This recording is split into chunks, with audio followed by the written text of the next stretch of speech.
Hey guys, welcome to Kiksta Rankings. So today I'm going to be ranking my favorite films within the Jurassic Park franchise. Obviously the 6 films within the franchise, first being Jurassic Park all the way through to the most recent of Jurassic World Dominion. I'm going to be ranking them in order from least favorite to favorite. And throughout I'll give my brief reviews of each film and my explanations as to why I have it ranked in that position. So without further ado, let's get started. So starting off, in 6th place is Jurassic World Dominion.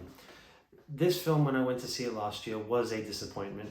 I feel it failed on many levels to really, one, continue the story that was being told within the Jurassic World aspect of the franchise, but also just didn't make a lot of sense, had some stupid dialogue and some stupid choices for some of the main characters, even particularly the legacy characters they brought back. I was one of my the main thing I was excited for with the Jurassic World Dominion was to see Alan Grant, Ian Malcolm, and Ellie Sattler returning once again and seeing them reunited. And whilst it was great to see them on screen, they didn't handle them well. Some of them were almost treated in kind of a self-parody type of way, particularly Ian Malcolm's character. So it was a bit jarring. And ultimately, if you think about this film, the place it ends in is the exact same place where the previous film ended. Nothing had progressed in terms of the universe. No, the dinosaurs were no more, had not spread any further throughout the world, which is kind of what Fallen Kingdom had teased was going to happen. Nothing, if you just look at Dominion in isolation, nothing has happened, nothing has changed.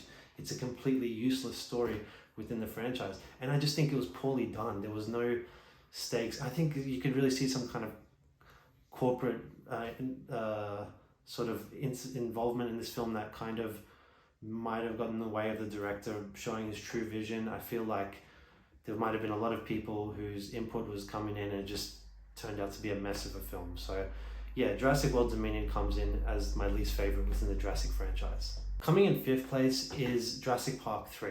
So Jurassic Park 3 is kind of a standalone film in that it's just a pure straight up survival story on Site B, same island that the Lost World takes place on.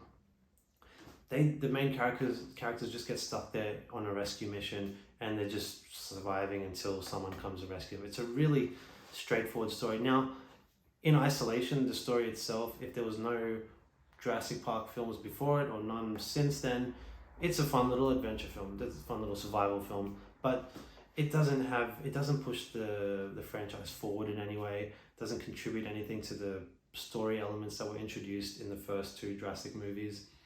Just kind of stands alone, and it has some good set pieces. Some of the stuff with the Spinosaurus and the pterodactyls are probably the standouts, but just didn't really inspire much in my regard. I was young when I saw that film, and even then I just wasn't as impressed as I was with the previous 2 films. So yeah, look, that one comes in 5th place. I think it's fine as its own survival film, but nothing much to it other than that. In 4th place is Jurassic World Fallen Kingdom. So this movie has a lot of haters. It really does not impress a lot of people, particularly if you're not a fan of the Jurassic franchise. I'm going to be the first to admit there's a lot of problems with this film. Plot-wise, a lot of things don't make sense. A lot of the choices by the characters are very stupid. That said, it did have some themes within the film that I found interesting and engaging, and there were actually some emotional moments with some of the dinosaurs throughout, and on top of that, the cinematography of the film is really great. Like, you especially look at the first scene of this movie, it might be one of the best openings to a Jurassic movie, and that's saying a lot because Jurassic Park movies pride themselves on having some sort of really cool opening to the film that really catches your attention, and this one has a really great opening. But the first half is spent back on the main island, and then the second half of the film is spent on the mainland, basically in a mansion, as like almost a horror film on a mansion. And both aspects it almost feels like 2 films in a way. That I think the main problem with it is that it just feels like there's a climax halfway through the film that could have been the end of a movie, but instead, no, we're only halfway there and a whole new story is starting again. So felt like maybe there was 2 movies in there, but they just didn't want to spend a whole movie again at the island. They wanted to bring it back to the mainland. And as I said, there's some cool themes in this movie. The idea of selling dinosaurs in auctions to rich people and the ramifications for that, and using the science behind creating these dinosaurs and where it could potentially lead, be it warfare or for animal abuse, whatever it might be. And yeah, look, and at the end of the movie where we ended up with the animals breaking free into the mainland, that, you know, despite what you might think of the whole film, at least the ending of it gave you a sense of excitement for what was to come. And unfortunately, as mentioned before, Jurassic World Dominion, it didn't pay off. But, you know, Jurassic World Fallen Kingdom really, at the end of it, set up something that could have really been built upon. But, and look, I think there's a lot of impressive visuals in the movie, some great set pieces, but the plot is a bit thin at times and doesn't make a whole lot of sense. So deciding on my second and third place for this countdown was the hardest part for me, because separating second and third in this regard was one of the hardest things, because I really love these movies pretty equally and it's really hard to separate them. And on any given day, I could tell you I enjoy one over the other. But when I ultimately break it down, I have to say that in third place is The Lost World. The Lost World is one of my favorite movies growing up as a kid. I used to watch this movie over and over and over again. It's a great sequel to the first Jurassic Park in that it's not a complete retread of what happens in Jurassic Park. It's set on a new island, new adventures, new dilemmas, and I guess things to have to figure out. But it's kind of a cool movie because it was the first one that really the first one did show the dinosaurs as being animals, which is probably one of the themes of the Jurassic movies that I love the most. But The Lost World really built on it. It really showed that even the T-Rexes, as terrifying as they are just animals that have, you know, maternal and paternal instincts. They want to take care of their young, they want to feed their young and protect themselves. So like it really built on the idea that these things are animals and we shouldn't be trying to kill them. In fact, we should be trying to leave them alone. So you know, Ian Malcolm's the main character in this movie, and he's you know, probably most people's favorite character in the Jurassic franchise, and he's cool. But I felt because they made him the main leading man in this one, they made him more of a kind of a straight up kind of male, like the male archetype, not a quirk. He wasn't as quirky as he was in the first one. They had to make him more of a leading man type thing. So they kind of brushed aside a lot of his quirks from the first movie, which I felt, you know, I understood to a certain respect, but like otherwise it was a bit kind of sad to not see him in his full potential from what he was in the first film. But look, the end scene of this movie with the T-Rex breaking out onto the mainland I love it. I know it doesn't make much sense, but I freaking love it. It's like a dream come true for me as a kid to see that happen. And look, a lot of the things that happen throughout the movie, the scene on the edge of the cliff where the T-Rexes are pushing the caravan over the cliff is some of the best, maybe one of the best set pieces in all of the Jurassic franchise. And that one on top of the camp scene with the T-Rexes, the raptor scene before they escape the island. There's a lot of great moments throughout this movie, and you really do, they have some really great characters. You know, Pete Postlethwaite's character, who's the hunter, he's really cool. And he kind of makes for a really good antagonist, which like the first movie didn't really quite have, as having a straight up antagonist. But he has an arc throughout the film there. He kind of goes from the antagonist to kind of, you know, coming around to not really wanting to hunt dinosaurs anymore. Yeah, look, overall, I love this movie. I really love it, and I really hard separate it from my next choice for what's in second place. But yeah, I think third is where it should be. So in second place, if you've seen one of my Let Me Explain videos about Jurassic World, you would be not surprised at all to see that this is in second place. I've said it before, Jurassic World to me was my most anticipated movie of all time because of Jurassic Park being my favorite movie of all time. So therefore, when this one was coming out, my anticipation was higher than it has ever been. And to me, it met those expectations. You know, I just thought the movie was perfect for what it needed to be, blending the old with the new. You know, not relying too much on nostalgia, but still having enough there to keep that, to just have those memories as we went along, but still giving us these new characters to follow. But even the story, like of the hybrid, you had two main stories in the movie with the hybrid idea, creating the Indominus Rex, but also a functional park. You know, those are two really great ideas that I thought were a great way to bring us back into the franchise, but also take the franchise in a new direction. And you know, the end battle, I've spoken before about what I love about that end battle between the T-Rex and the Indominus. I think it's fantastic. I think a lot of people overlook it for how good it is, but it is really great. And there's just so many scenes throughout this movie. It's really well paced movie. I noticed, it was instead of having like 2 or 3 massive action set pieces in the movie and then quiet in between, this movie instead peppers little action scenes throughout, like not huge set pieces, but just it peppers.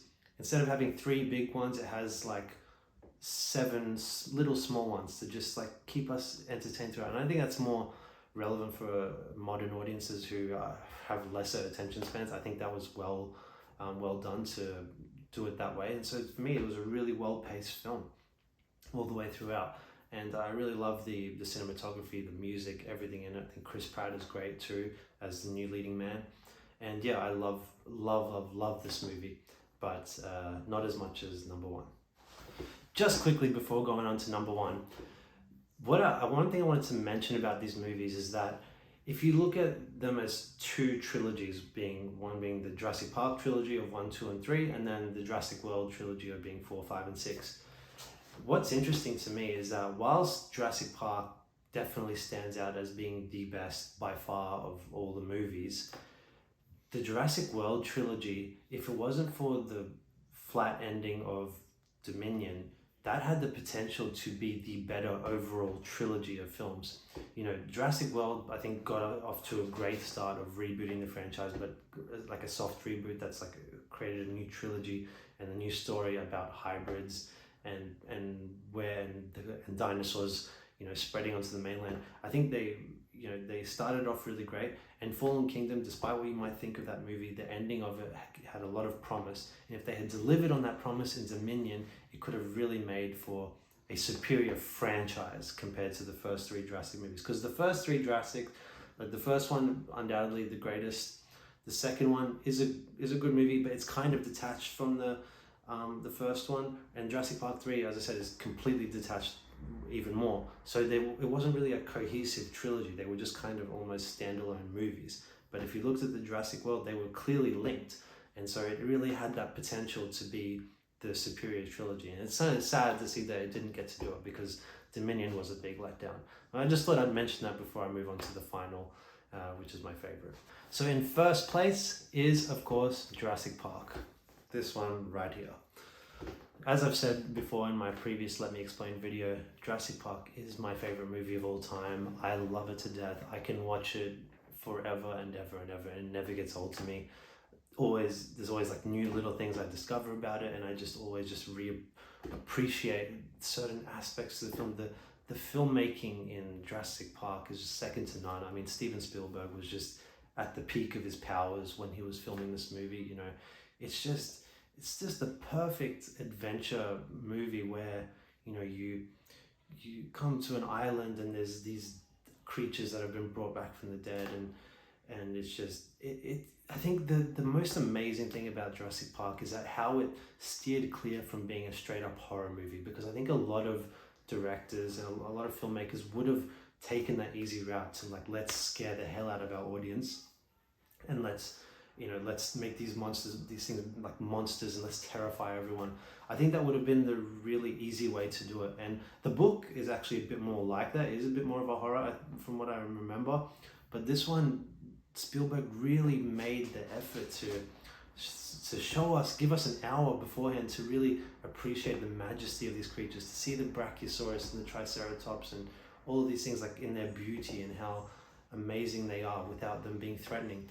But at the same time, it then builds up to the second half of the movie where you get obviously the terrifying T-Rex and the even scarier Velociraptors. But the way they didn't just shove these things in our face all the time. If you look at the screen time of the T-Rex throughout this movie, it's like 5 minutes maybe or less of actual screen time. You think about that within a 2-hour movie, but it just leaves such a mark. And the reason it leaves such a mark is because of the way they built up the tension in each scene in this movie. Like that T-Rex paddock breakout scene is, in my opinion, the greatest set piece in all of cinema. The way they blended practical effects with CGI in 1993, the CGI holds up so well to this day. The way they blended it to create that scene was just amazing. and you know the use of the velociraptors throughout the movie. You know, the whole movie is, you kind of almost say, is like about concealment. Like that's the goal. Spielberg wants to conceal these things from us as long as possible, because he knows the longer he can conceal these things, the more we will be terrified of them, and we will appreciate them once we do finally see them. And it's something that's just so missing from modern movies, and even the modern Jurassic World movies. You know, they do not by any means try to build tension. They just would shove the dinosaurs in our face. Even when like I say, I like these movies, I love them, but they're just nowhere near the filmmaking quality of Jurassic Park. And so, like, you know, to me, it's not just the #1 film of the Jurassic Park franchise, it's my #1 film of all time. I love it to death. And yeah, like, I mean, I could go on and on for days, but the music in it from John Williams, the score, is as iconic as Star Wars or any major franchise you can think of. I mean, the imagery is beautiful. Yeah, it's just, I love it. And yeah, that's why I've got it as #1. So that's my rankings of the Jurassic Park franchise. I hope you enjoyed it. I would love to hear your thoughts in the comment section below, if you agree, disagree, or even post your rankings, what you think of them. And yeah, don't forget to like and subscribe, and we'll see you next time. Bye.